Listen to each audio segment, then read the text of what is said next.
तो आज हम लोग पढ़ेंगे जीव विज्ञान यानी बायोलॉजी। बायोलॉजी को हिंदी में कहते हैं जीव विज्ञान। जीव विज्ञान क्या होता है? तो सजीवों का अध्ययन जीव विज्ञान कहलाता है। तो सजीवों का अध्ययन जीव विज्ञान कहलाता है। जीव विज्ञान के पिता को अरस्तु है। जीव विज्ञान के पिता कौन है? अरस्तु है। सजीवों का अध्ययन कहलाता है जीव विज्ञान। जीव विज्ञान को ऐसे जनरली शुरू में माना गया था कि जंतुओं के बारे में अध्ययन करेंगे, वो ही है जीव विज्ञान। लेकिन आगे जाके इसको दो भागों में बांटा गया। एक हो गया जिसको बोलते हैं जंतु विज्ञान और एक हो गया जिसको बोलते हैं वनस्पति विज्ञान। जंतु विज्ञान को कहते हैं जूलॉजी। क्या कहते हैं? जूलॉजी। और वनस्पति विज्ञान को कहते हैं बोटनी। बोटनी। जूलॉजी को हिंदी में कहते हैं क्या? जंतु विज्ञान। जंतु विज्ञान। इसको कहते हैं वनस्पति विज्ञान। तो जीव विज्ञान के कितने भागों में बांटा गया? दो भाग में। पहला जिसको कहते हैं जंतु विज्ञान और दूसरा वनस्पति। वनस्पति विज्ञान में हम पेड़ पौधे के बारे में अध्ययन करेंगे और जंतु विज्ञान में हम जानवरों के बारे में अध्ययन करेंगे। ऐसे जनरली हम लोग भी आते हैं किसमें? जंतु विज्ञान में। जब हम बायोलॉजी पढ़ेंगे तो उसमें हम लोग भी आएंगे गोजी में, एनिमल में। गोजी में आएंगे एनिमल। एनिमल कहने का अर्थ क्या हो गया? जानवर। तो एक तरह से हम लोग क्या हो गए? जानवर हो गए। और जानवर के बारे में इसमें पढ़ेंगे और पेड़ पौधों के बारे में वनस्पति विज्ञान में पढ़ेंगे। तब पेड़ पौधों को बायोलॉजी में बोला गया है पादप। क्या बोला गया है? पादप। और इसमें जो पेड़ पौधा बार बार ना बोल के हम बोलेंगे क्या? पादप। अब जंतु विज्ञान में हम सबसे पहले पढ़ते हैं कोशिका। अच्छा, जंतु विज्ञान के पिता जो है अरस्तु को ही बोला गया है। क्या बोला गया है? अरस्तु को ही बोला गया है। अच्छा, बोटनी के पिता किसको बोला गया है?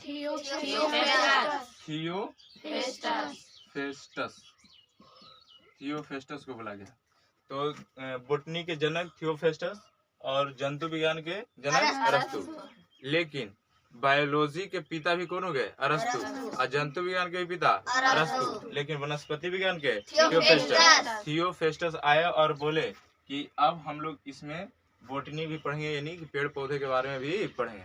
सबसे पहले हम बायोलॉजी में जो टॉपिक स्टार्ट करेंगे वो स्टार्ट करेंगे क्या? कोशिका। क्या स्टार्ट करेंगे? कोशिका। कोशिका इंग्लिश में कहते हैं सेल। इंग्लिश में क्या कहते हैं? सेल। कोशिका क्या होता है? अब हम कोशिका के बारे में समझते हैं। कोशिका क्या होता है? तो जो सब शरीर की सबसे छोटी इकाई, शरीर के सबसे छोटी इकाई को क्या कहते हैं? कोशिका। हमारा शरीर किससे बना हुआ है? कोशिका से। कोशिका का सर्वप्रथम खोज जो किए थे वो रॉबर्ट हुक किए थे। कौन किए थे? रॉबर्ट हुक ही सबसे पहले कोशिका का खोज किए थे। और लेकिन कोश जो खोज किए थे वह मृत कोशिका किए थे, यानी मृत मतलब मरल। यानी मृत कोशिका का खोज कौन किए? Robert Hooke. कौन किए? रॉबर्ट हुक जो है मृत कोशिका खोज किए। लेकिन जीवित कोशिका का जो खोज किए वो कौन किए? Antony von Leeuwenhoek. Antony von Leeuwenhoek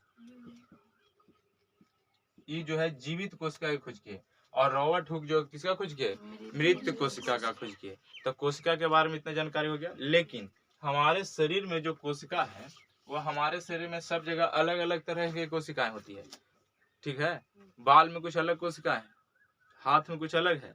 अच्छा, हमारे गाल जो बना हुआ है अलग कोशिकाओं से बना हुआ है, इसलिए देखो थप्पड़ से मारते तो एकदम लहर जाता है गाल, लेकिन हाथ में कुछ नहीं होता है। होता है नहीं। तो कोशिकाओं जो हर जगह क्या होती है? अलग अलग होती है।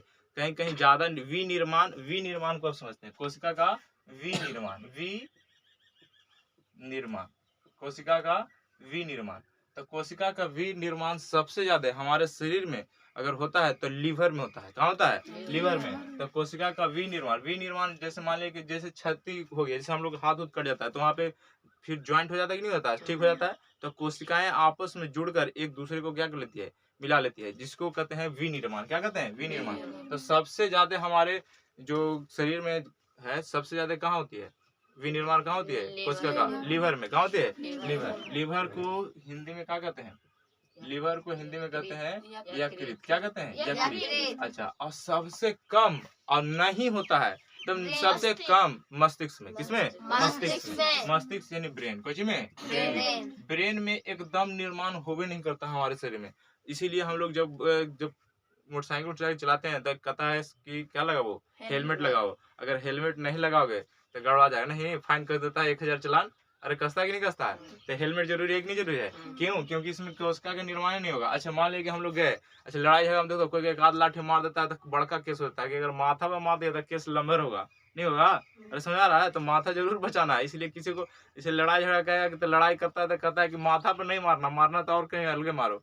क्या कि अगर माथा में मार दिया तो अगर ऊपर लग गया तो कोशिका निर्माण कर लेगा, लेकिन अंदर लग गया तो निर्माण होता नहीं है, तो आदमी मर जाता है। इसलिए माथा पर कस के चोट लगेगा ब्रेन पर तो आदमी क्या होती है, मर जाएगा। इसीलिए देखना गाँव घर में भी कहते हो कि अरे माथा पर ना मारिए, कहता है कि नहीं कहता है? तो सबसे कम निर्माण किसमें होगा? ब्रेन में, और सबसे ज्यादा लीवर में। इसीलिए कभी कोई तुमको लड़ाई झगड़ा में कोई मारे आवे कहे तो उसको कहना है कि अरे माथा उथा पर नहीं मारो, मारना है तो लीवर में मारो। कहाँ मारो? काला मारे कहेगा, अरे वो रहा करा के मारा, कोई मारेगा तो उसको मारे कहेगा ठीक है, तो कहता है लीवर में मारो तो बताओ कोशिका का सबसे ज्यादा निर्माण कहाँ होता है? लीवर में, और सबसे कम ब्रेन में। लेकिन सबसे बड़ा कोशिका हमारे शरीर में कहाँ होता है, और सबसे छोटा और सबसे लंबा, उसके बारे में समझते हैं। तो सबसे बड़ा कोशिका जो होता है, सबसे बड़ा कोशिका हमारे शरीर में होता है ओवम में। किसमें होता है? ओवम में। और सबसे छोटा कहाँ होता है? अस्पर में। किसमें होता है? अस्पर में। और सबसे लंबा किसमें होता है?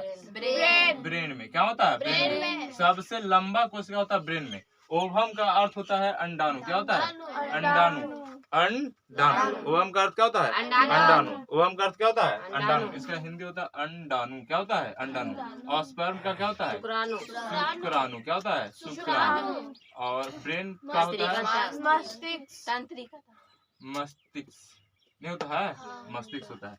तो बताओ सबसे बड़ा अंडाणु, सबसे छोटा शुक्राणु, और सबसे लंबा मस्तिष्क। लेकिन अगर पूरा और ओवल पूरा जानवर में देखा जाए, पूरे जीव में, कि सबसे बड़ा कहाँ होता है और सबसे छोटा कौन से जीव में होता है, तो सबसे बड़ा जो कोशिका होता है पूरे और ओवल में देखा जाए तो होता है शुतुरमुर्ग के अंडा में। शुतुरमुर्ग का वो तो हमारे शरीर में हो गया। हमारे शरीर में सबसे बड़ा ओवम, ओवम को हिंदी में क्या कहते हैं? शुक्राणु। और सबसे छोटा स्पर्म, जिसको हिंदी में कहते हैं नहीं, ओवम को कहते हैं अंडाणु और स्पर्म को कहते हैं शुक्राणु। नहीं, अच्छा, और सबसे जो लंबा होता है कहाँ होता है? ब्रेन में। नहीं होता है? कहाँ होता है? ब्रेन में। लेकिन पूरे और ओवल देखा जाए तो सबसे बड़ा होता है शुतुरमुर्ग का अंडा में। किसमें? अंडा में। शुतुरमुर्ग के अंडा में। शुतुरमुर्ग के अंडा। कौन अंडा? शुतुरमुर्ग के अंडा। सबसे बड़ा और सबसे छोटा, सबसे छोटा कहाँ होता है? सबसे छोटा कहाँ होता है? माइक्रोप्लाज्मा। माइक्रोप्लाज्मा। तो सबसे छोटा कहाँ होता है? माइक्रोप्लाज्मा। तो सबसे बड़ा शुतुरमुर्ग के अंडा और सबसे छोटा माइक्रोप्लाज्मा। कहाँ होता है? माइक्रोप्लाज्मा। ये हो गया, हम पूरा कोशिका के बारे में पढ़े। लेकिन एक स्लाइडेन एवं स्वान, दो वैज्ञानिक थे। स्लाइडेन एवं स्वान कौन थे? स्लाइडेन एवं स्वान। ये दोनों जो थे वह कोशिका सिद्धांत दिए। कौन सिद्धांत दिए? कोशिका सिद्धांत। कौन दिए? कोशिका सिद्धांत। कोशिका सिद्धांत दिया और कहें कि हमारा जो शरीर है या पूरे कितने कोई भी जीव है, उसका शरीर जो है वो बना है किससे? कोशिका से। और शरीर की सबसे छोटी इकाई को क्या कहते हैं? कोशिका कहते हैं। ये कौन बोले थे? स्लाइडेन एवं स्वान, यही बताए थे। अब हम समझते हैं कोशिका के बारे में पूरी जानकारी।